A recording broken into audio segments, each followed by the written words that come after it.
This is a Fox News Alert. I'm Brett Baer. In Washington, North Korean officials are reportedly asking journalists to gather in Pyongyang as morning dawns in that country. We are told the likely reason, a parade on the holiday celebrating the birthday of North Korea's founder.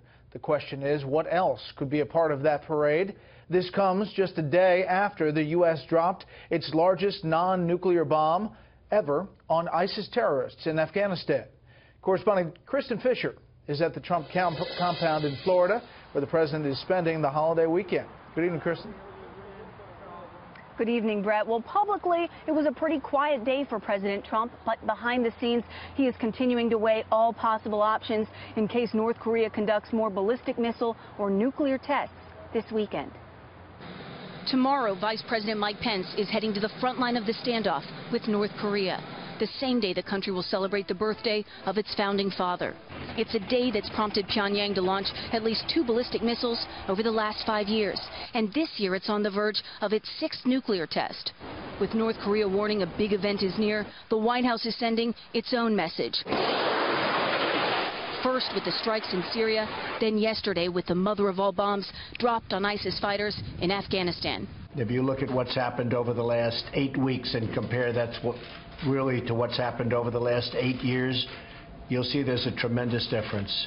The difference between President Trump and President Obama's willingness to use big, bold military action is a difference that North Korea has undoubtedly taken note of, even if the new commander-in-chief says the bomb in Afghanistan wasn't intended to be a warning to North Korean leader Kim Jong-un. I don't know if this sends a message. It doesn't make any difference if it does or not. North Korea is a problem. The problem will be taken care of. I will say this. I think China has really been working very hard. Exactly 1 week after President Trump's first meeting with Chinese President Xi Jinping, China is now taking a much stronger stance against North Korea. According to a state-run newspaper, China is threatening to cut off shipments of oil to North Korea. It would be a devastating blow to the dictatorship, which depends on China for 90% of its crude oil supply. The Trump administration is also considering more sanctions on the rogue regime. At the same time, it's sending more firepower to the waters off its coast. We are sending an armada, very powerful. We have submarines, very powerful, far more powerful than the aircraft carriers. China is now warning both countries to show restraint.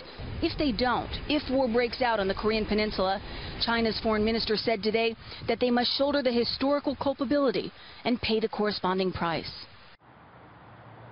Now, there has been some concern about the vice president heading to the region with tensions this hot, but the White House says contingency plans are in place in case North Korea decides to take any kind of provocative action, while the vice president of the United States is right next door.